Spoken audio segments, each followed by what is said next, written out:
Deep in the vast Canadian wilderness of northern Quebec lies a country of unbelievable beauty, a wild, rugged area of rock, spruce, and water, a paradise of unique fishing that long ago the Indians named the Michilimackinac, home of the red trout.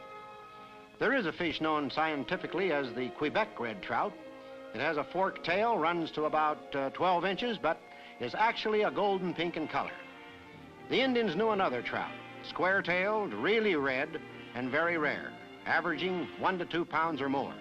Actually, this fish is a distinct red color phase of the eastern speckled or brook trout and a king among freshwater fighters. It was for this elusive, brilliant, square-tailed fighter that we made our quest, a real fisherman's trophy worth any adventure.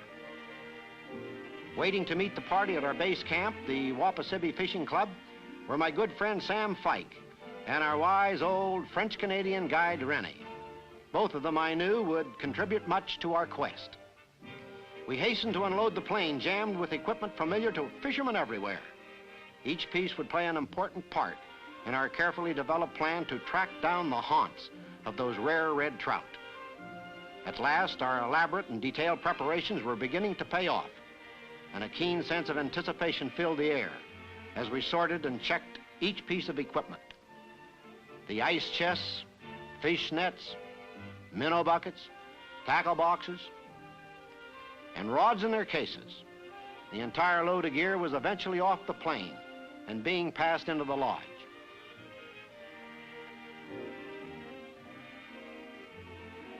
Our pilot was anxious to be off, and it was easy to understand why. In this far northern country, wind and weather were often unpredictable, switching from friend to foe in a matter of minutes. We watched the plane taxi out for its departure and thought ahead to our first Wapisibi meal that evening and a sound night's sleep.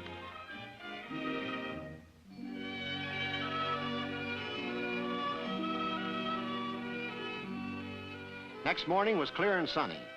Bert, Rennie, and I made a final map check of the plans. Our target area had been narrowed to a cluster of several dozen lakes. In order to fish this magic circle, we must first establish an outpost camp to serve as headquarters. Our plan was to split into separate canoe parties for each day's fishing, thereby covering as many lakes as possible in as short a time as possible. Gus Hoagland and Bert Benninger, with Al Cole as guide, made up the first party.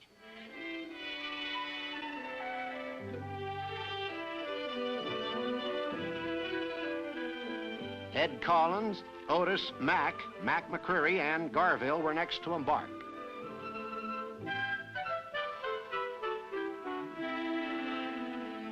We made a last-minute check of camp, tent, fishing, and food supplies.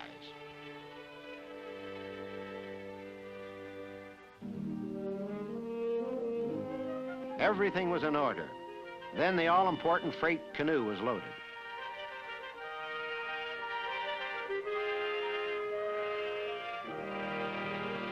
Until we located and established our camp, the freight canoe would be Rennie's special responsibility. He was quite a guy. He'd spent most of his life in this wild wilderness country. He was an expert woodsman and a master with the paddle. Sam and I joined Emil in the fourth canoe, and we paddled ahead to locate a good campsite.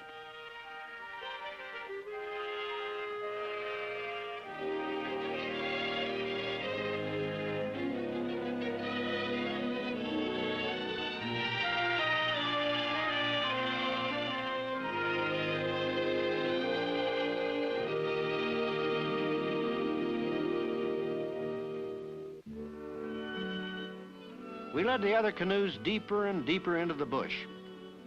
And hours later, Sam ported toward the shore, and we headed in to have a closer look.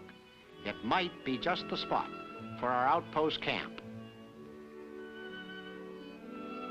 We wanted a site that was fairly clear of trees and brush to keep down the hazard of fire. It should be high and level, with a place for out-of-water canoe storage. And if it offered an open view of the lake facing the prevailing breeze, well, we could count on the wind keeping bugs and flies from bothering us. Sam's hunch looked like a pretty good bet. We signaled to the rest of the party to come ashore. and then began unloading our canoe to clear the landing for their arrival. The boys were itchy to fish, so Sam, Rennie, and I planned to set up camp while the others got in their first real taste of testing the area for red trout.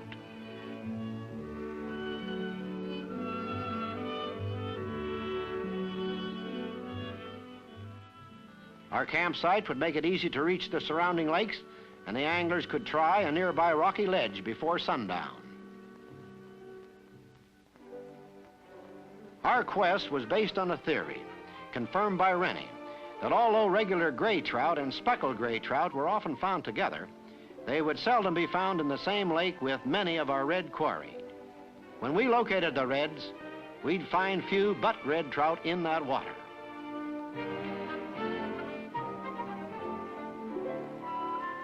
The traditionally good spot of jumbled rocks paid off for Mac.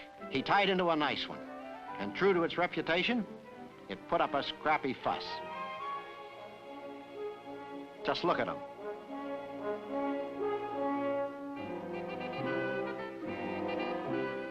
Man, oh man. He can brag about this one. He just doesn't want to give up.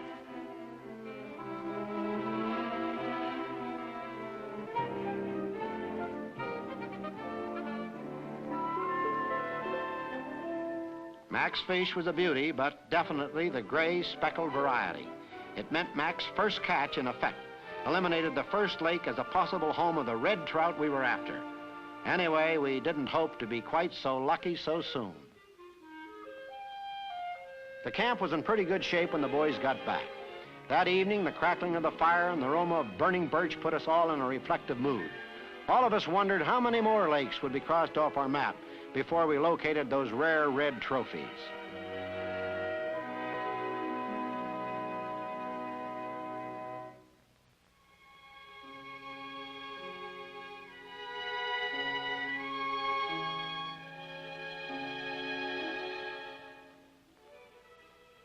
The morning mist promised another fair day.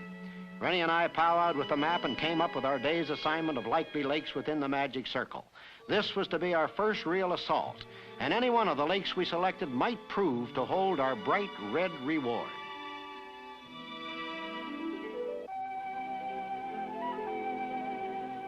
As all good fishermen know, lures are a pretty important consideration, especially when you're after trout. So I decided to try one of my favorites. It was a golden streamer with tinsel in its wings. This little eye catcher is designed to imitate a baby brook trout, and I was hoping it would work for me now, as it had so often in the past.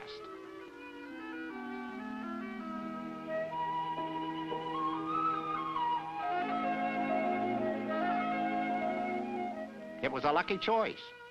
I had a strike in no time flat. This fella felt like a dandy and looked like a real fighter. Nothing quite beats matching wits with a wise old trout.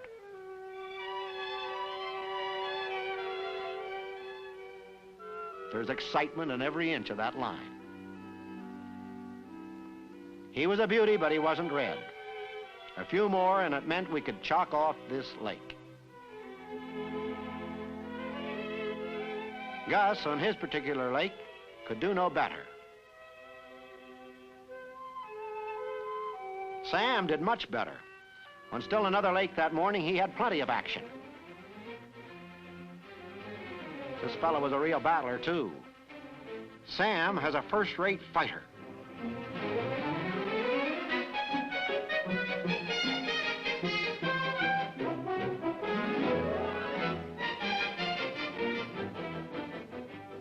Look at him pull that rod.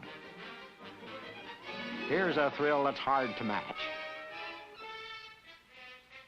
Yes, sir. This is the real thing. There was plenty of excitement as he took him from the net, but still not red. A mighty fine catch, but soon another lake eliminated.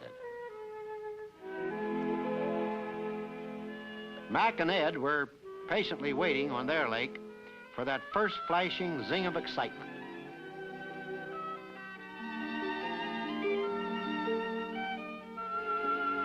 In the meantime, we headed for the Narrows and canoed on into the adjoining lake.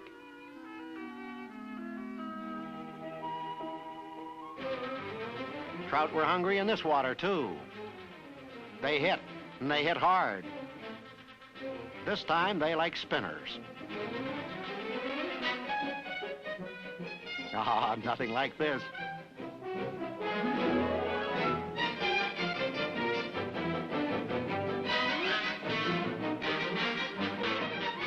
Here's a catch worth a berth in any fisherman's canoe.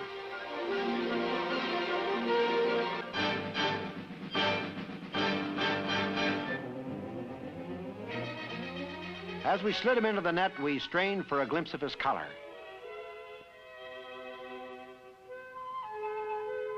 Well, our quest was still on. These were not the rare red trout we sought.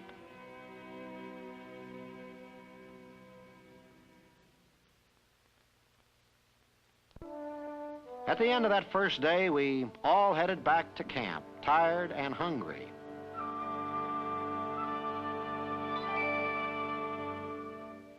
Rennie got out his ancient fire-burned pot and was about to boil some potatoes for dinner.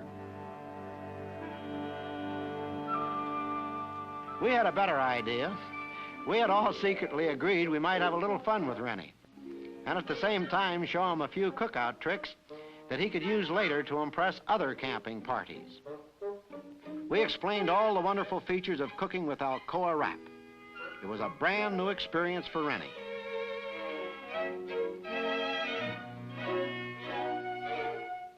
I explained how this was my favorite recipe for the most tempting, tasty, mouth-watering baked potatoes that he'd ever eaten.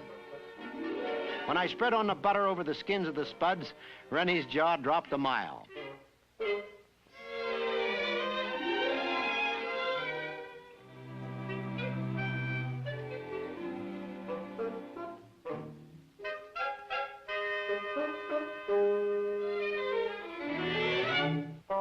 The aluminum nail, a spud spike used for inside-out cooking, was a real shocker to Rennie.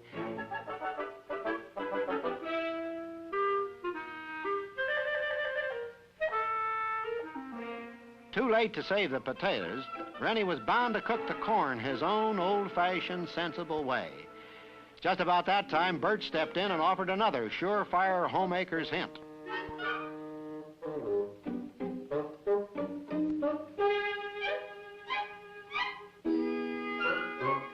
Bert took over the corn and began a running commentary on his demonstration, all for Rennie's benefit. Here was another famous campfire recipe, guaranteed to create corn on the cob fit for a king, and sure to satisfy a finicky French Canadian. The idea is to peel back the husk without removing it from the cob. First, you apply a generous amount of butter. Then you season well with salt and pepper. Now replace the husk over the ear and wrap it neatly in foil.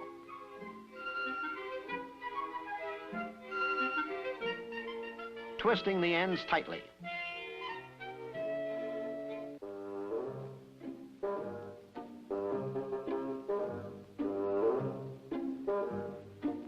Well, they just have to make a meal on Trout. At least he could cook the fish in his big black skillet, and that would keep his foolish friends from starving. However,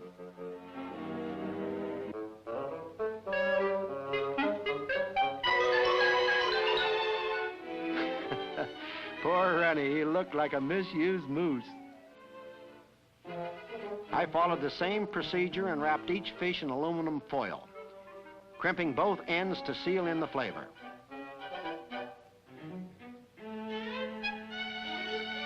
A deep bed of red-hot coals was the real secret, I assured him. First, the potatoes set deep into the coals, cooking time 40 minutes. Then the corn, cooking time only 20 minutes in foil. Finally, the fish, to cook for just 15 minutes.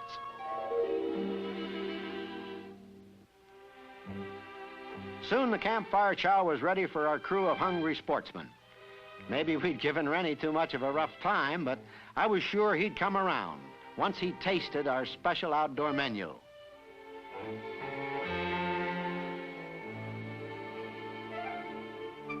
Ah, surely Rennie would reconsider such a tempting feast.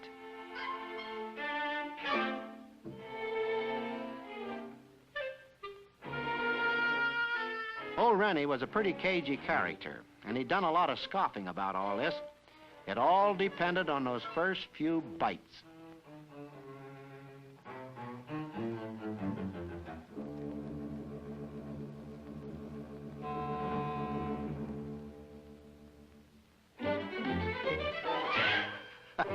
Sure enough, this wise old outdoor cook was completely converted.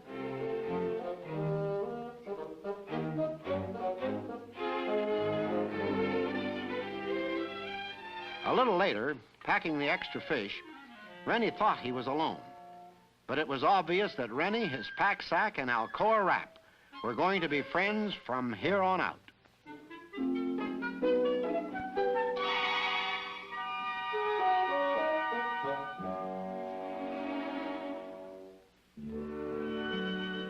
The following morning, we went through the usual routine. Each of us selected a new lake to fish, and we all headed out onto the water with hopes high, rods ready, and prepared for action. Gus had an exceptionally good morning. He tied into a nice one. It sure gave a good account of itself.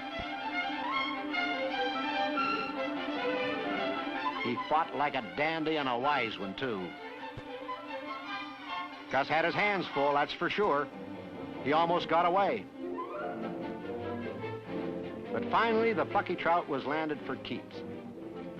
Another fine specimen, but still not the elusive red trout we were after. Al and I picked a high-altitude lake that meant going overland. We located the brook coming down from the upland territory, but discovered the trail up to the lake was practically inaccessible. It was too late by then to push on and get back the same day, so we decided to have a go at some brook trout fishing at the foot of those lovely little falls. The trout were speckled, not red, just nifty little brookies. They hit with wild abandon and offered a good scrappy fight.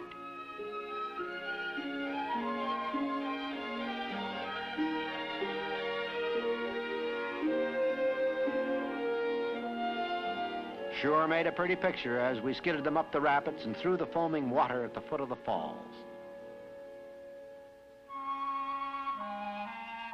That evening, Gus was the last man in.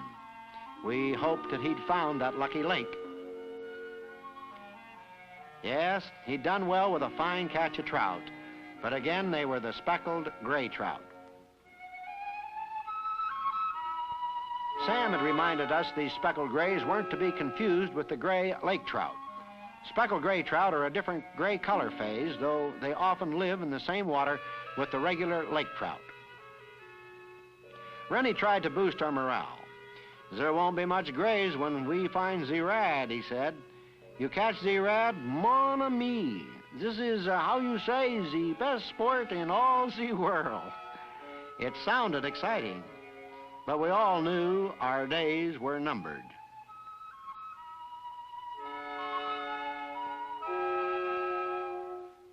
Time sped by. The nights were filled with good food, tall tales, and deep sleep. The days with boats, reels, and mounting disappointment. The great Michinimekas had kept its secret well, too well, in fact. This was our last day. We'd run out of lakes, and we'd run out of time. Rennie and I made a last careful check of the map. We had fished every lake in the magic red trout circle. If we had more time, we might fish the lakes just beyond the circle. Or we could move the circle just a little to the west. If. Well, we'd done our best and we couldn't be blamed for trying. We now had a break camp to get back and meet the plane at Wapasibi. Those were the breaks. We had a great quarry. We had a good plan. Our quest would just have to wait to be tried again. Another time, another area perhaps. But hey, wait a minute. Maybe it wasn't over yet. My mind went back to that beautiful brook, the high-altitude lake. We had never reached it. The one lake we hadn't fished. It was a long shot. It meant a rugged upland portage, but it was on our way out. We'd have to take everything. Could we make it? Was it worth the chance? How about it? You bet it was. Even Rennie, seasoned old bushman that he was, got all excited over the chance of fighting red trout at the other end of that rough and rugged portage, deep in his beloved bush country. The first leg of our journey took us winding up a brush-choked river. But that was only the beginning.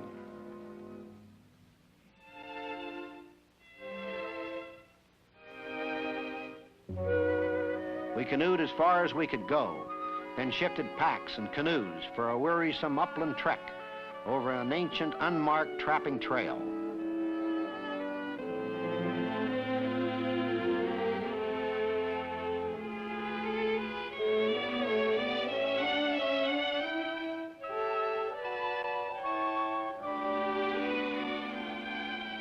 It wasn't going to be easy. We took turns with the packs, and the guide shouldered the canoes.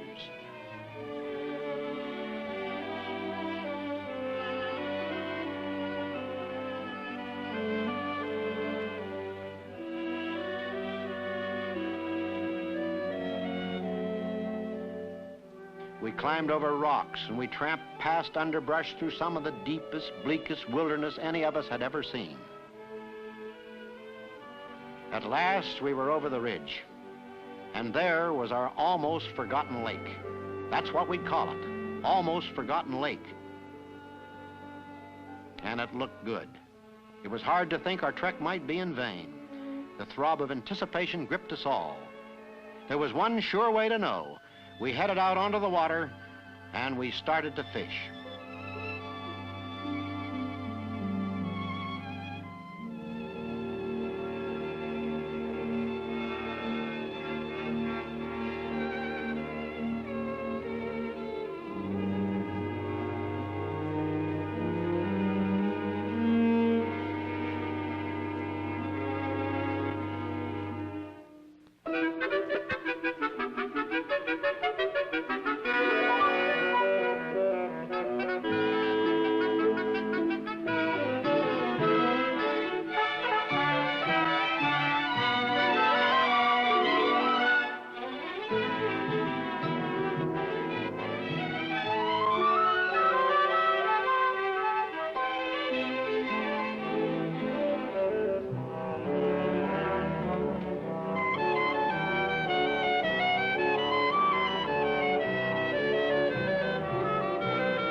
Red trout. This was it, all right. The rich red reward for all our trouble. And before you could say I got one, everybody was out trying to hook and land a flashing, slapping, rolling, daredevil red giant of a trout. Sam, well, Sam had a beautiful battle. It fought the rod every second. It twisted, it turned. It gave him thrills aplenty. It surged deep, it surfaced, it tried every trick in the books.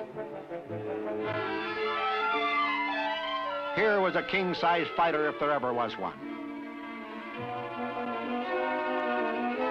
Yes, sir, a valiant, vivid red catch. And finally, he was netted.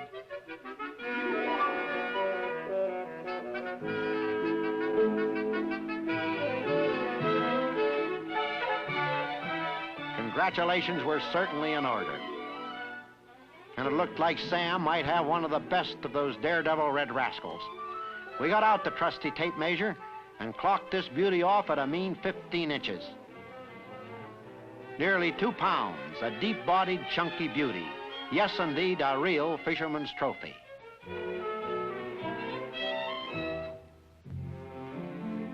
We allowed ourselves the last possible minute of fishing, and then headed back to shore for a whoop-de-doo and a quick, proud comparison of our day's catch.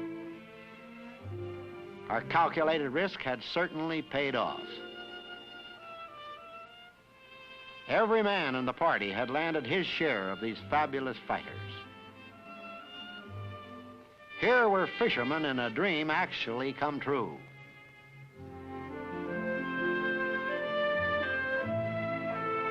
As mentioned earlier, these red trout are not to be confused with fish scientifically known as Quebec red trout.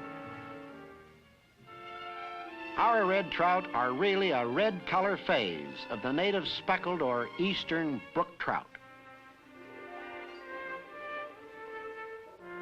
Just to prove it once and for all, we assembled a string of speckled gray trout from the ice chest and put down our daredevil red beside it. No doubt about it, we had finally come up with the elusive, rare, red square-tailed trout. Mission accomplished. And if you don't believe this story, come around sometime. We'll be glad to show you the spot on the map that we call Almost Forgotten Lake.